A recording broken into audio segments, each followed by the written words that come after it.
let's get straight into the topics for today. So the topic, of course, that I really wanted to talk about is NikeSKIMS. Now, the reason why talking about NikeSKIMS is important is this is a very, very revolutionary partnership, especially when we look at the face of sportswear, especially concerning women and women's sports in general. And it's quite interesting because I've seen many people talk about NikeSKIMS in just the fact that, Nike is working with Skims, but I haven't really seen too many people actually analyzing why it happened, why it makes sense, and why Nike really wanted this deal to go ahead. So, for people that don't know, Skims is a brand that was founded by Kim Kardashian with Emma and John's Greed, who are the co-founders with Kim Kardashian. When people talk about Skims, they only talk about Kim. I don't know why. She's not the only person that founded it. And it's been very, very successful, as most of you know. The brand has a very strong focus on, compression clothing, shapewear, but shapewear that's comfortable, which not like it didn't exist, but it wasn't too common before Kim. And I think an even bigger reason why Skims is so successful is it caters to many different body types, and it also has championed diversity. When you think of a lot of their campaigns, it is very diverse, and I know that's an aspect of Skims that people really, really love when it comes to the brand. There's also a broad selection of colors concerning Skims shapewear, which means that it's suitable for people of all different skin tones to wear it, and also it can work with many different colors, so you can pair it with different colors of clothing. So many reasons why Skims is successful. And even Skims' official slogan, actually, like if you go on their website, it says solutions for everybody. And so it's clear that it's a focus that the brand is trying to find a solution for women of a multitude of body types, multitude of sizes, multitude of races, multitude of skin tones, essentially. So that has been kind of the push for Skims. As of July 2023, Skims was actually valued at $4 billion. So it's a brand that has done really well. And that's why it personally came at no surprise to me when it was announced that NikeSKIMS was a thing, right? That Nike would be having this multi-year partnership with Skims. And so for people that aren't aware, it's not like a collaboration. It's a literal multi-year partnership. Think of Adidas Y3, where it's a partnership between Yohji Yamamoto and Adidas, but it's been going on for years, and there's specific clothing that's made for that Y3 collaboration. That's kind of what NikeSKIMS will be. So NikeSKIMS is a multi-year deal with Nike and Skims, and they are making specific NikeSKIMS collections. And it's really, they're trying to enter different categories. So the clothing is going to be focused on things like yoga, wellness, but also clothing that can be worn casually, but also for sports. And that's actually a segment that is very underserved by Nike, which is one of the reasons why they wanted to collaborate with Skims. Also, when you think of what Nike has been doing over the years, Nike has really started to align itself with a lot of luxury brands. Of course, you guys will probably think of, the Virgil Abloh stuff with Louis Vuitton and Nike, right? The Air Force Ones, things like that. So that's a way that Nike has slowly been trying to align itself with the world of luxury. There are also collaborations that might come to mind. I think 2 years ago or so, they worked with Tiffany & Co., which is a very famous jewelry maker. And so they're really trying to enter lifestyle. They've been competing with Adidas, not successfully. I'm sure many of you are aware. In recent times, Nike's financial performance has not been fantastic, and they're really trying to find ways to kind of take some understandings from what Adidas is doing to find out and figure out how a lot of their clothing isn't just, regulated to people going to the gym or playing sports. They want people to wear their clothing for casual things and for it to be cool on a lifestyle basis, because that's how they make more money, if people are wearing your shoes not just for, to play basketball, to play football or whatever. So that's kind of what they're really, really focusing on. I also think this partnership makes a lot of sense because me being a football fan and a sports fan, I have seen that Nike in general has been more and more focused on women's sports, right? And just supporting women.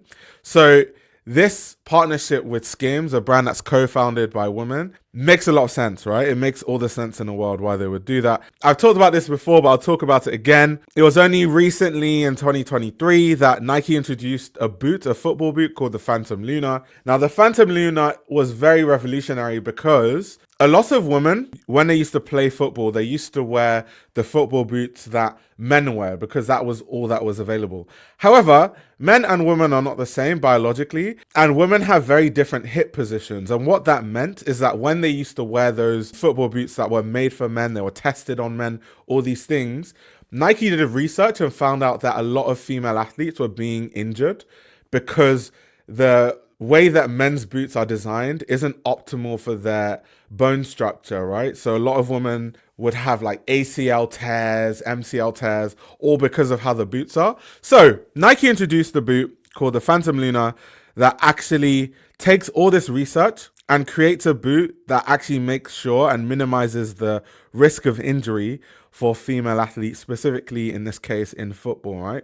So there's like studs in a certain position to, take into account these things. Like here it says on the Nike website, after years of study from Nike's team of scientists and engineers, Phantom Lunar features a new breakthrough circular stud pattern near the toes designed to help reduce the risk of knee injury caused by rotational traction. Named Nike Cyclone 360, this traction pattern allows players to move with agility, precision, and confidence on the pitch. So this is something that Nike, of course, has put a lot of research to and money towards. There are so many other things we can look to. I mean, if we look at the fact that women's sports in general has seen record highs in viewership, which is why Nike, of course, is also putting a lot more money into women's sports and into women's wear specifically, and not just making generic women's wear where they test it on male athletes, which means that none of it is really catered to women. They're kind of working more in focusing their research on women's though. And then also we're going to have things like Caitlin Clark, for example. For people that don't know Caitlin Clark, she's a woman NBA player. Because of her and many other players like Angel Reese, there has been a massive increase in viewership of women's basketball. I mean, if you look at articles like this, for example, the Las Vegas Aces had to change their venue when they were going to play against Indiana's, which is Caitlin Clark's team, the Indiana Fever, because the capacity was not enough for Caitlin Clark fans. So overall, there is a trend of women's sports trending upwards, which is an amazing thing. And normally when these things happen, it means more research goes into women's sports, more money goes into it, more clothing is catered towards female athletes. And so bringing that back into Skims, this is why it makes a lot of sense why they would, invest in Skims. And then also in Bloomberg, when you look at stuff like this, right,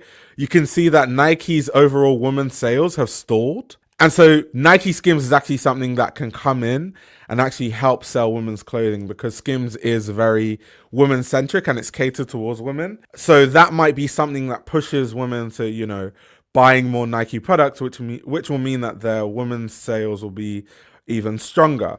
And that's something that Bloomberg even mentioned in this article, that with their sales stalling, there's, a lot of things that can lead to the sales of their women's goods going very, very well. Someone said Kim is known for body dysmorphia surgery and etc. How does it work with a brand that is supposed to celebrate human body excellence, best athlete? So obviously it is a contradiction. Like Kim Kardashian did.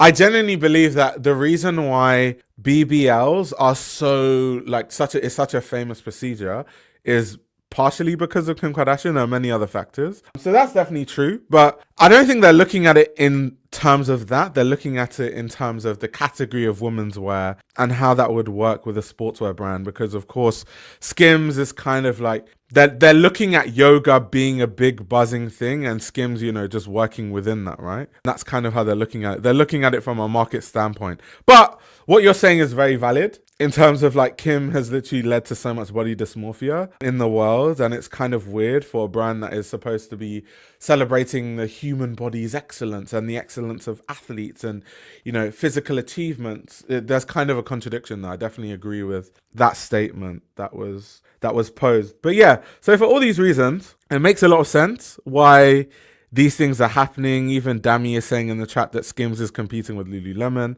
That's definitely very true.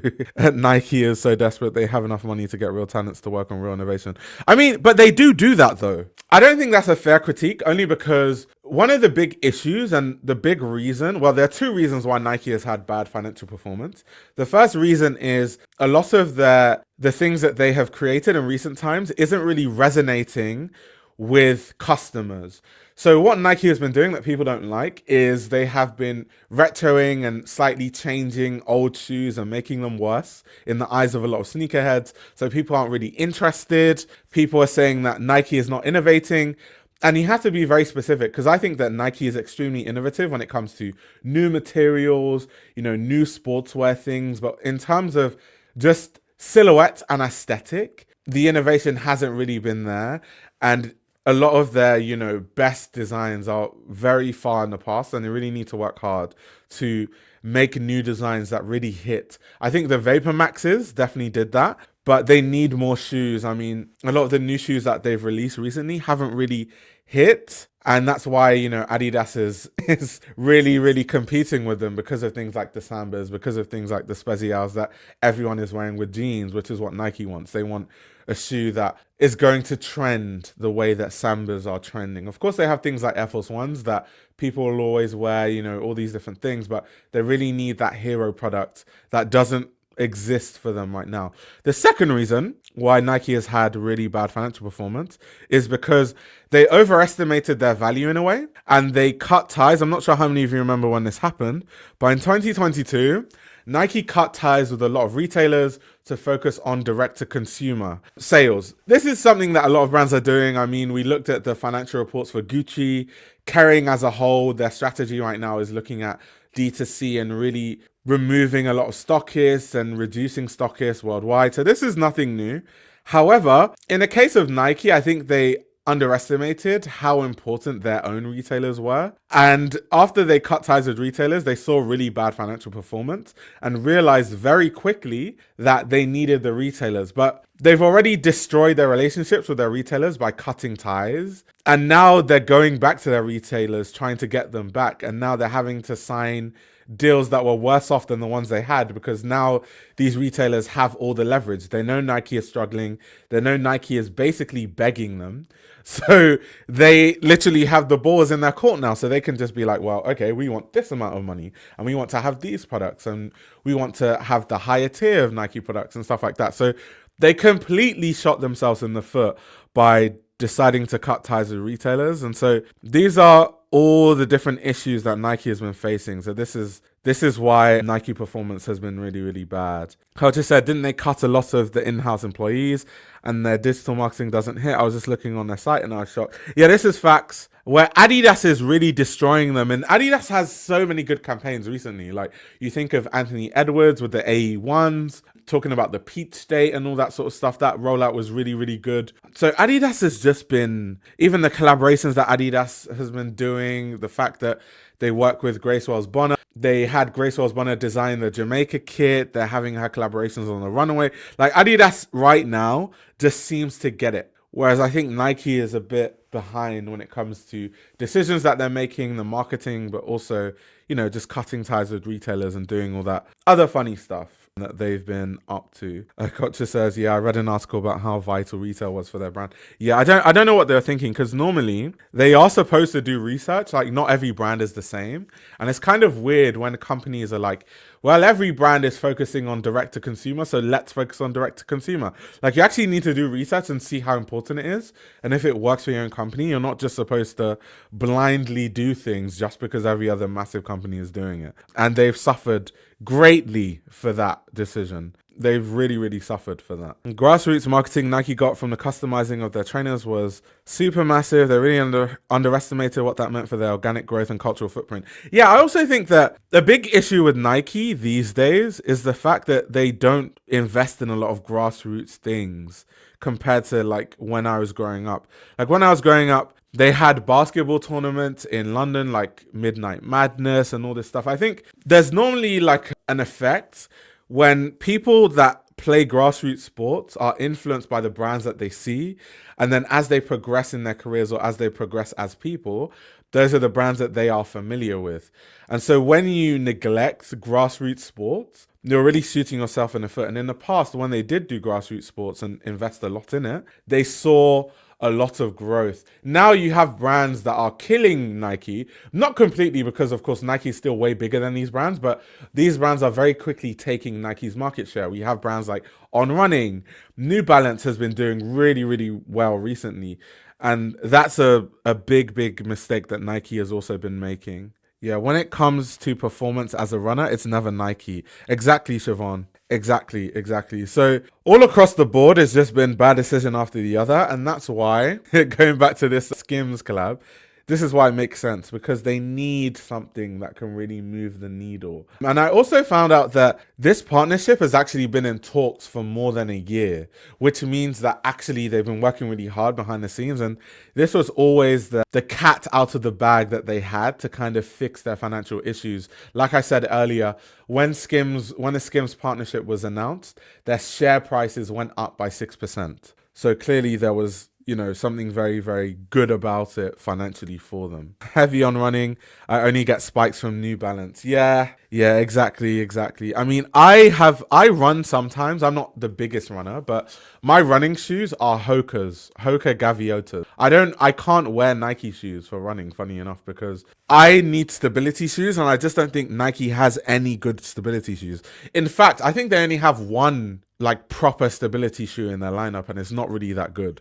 So that's some food for thought if someone from Nike is watching right now. Helena says, wouldn't direct-to-consumer work best for brands that have a stronger cult following and community building versus a brand that depends a lot on the average consumer, which is where department stores, etc. perform best? Yeah, so if you're like a luxury brand, direct-to-consumer makes more sense because you're trying to provide a very specific customer experience that keeps them coming back.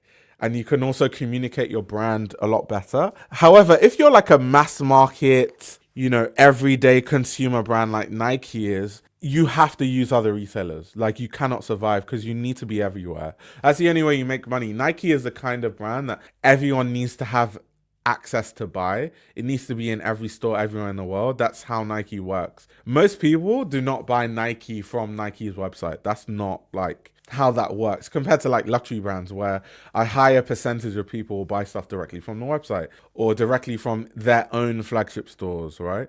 Also, people know that they can get stuff cheaper from other retailers than they can from Nike directly. So I rarely buy Nike products from Nike directly because I know I can go to sportshoes.com and get stuff for cheaper, or Sports Direct and find stuff on sale, right? So that's also another really, really big thing. Dami says, talking about 1,000 cuts, loads of little things made Nike fumble the bag. Yeah, like we've been talking throughout, there are many, many different issues that have led to the downfall of Nike, as we have discussed. To me, it makes no sense to sell shoes and not have stores because it's so important to try them on for comfort. That's also a very good point because, everyone tries on shoes, especially running shoes. Like, everyone goes into, the stores and tries on the shoes and sees if it fits properly.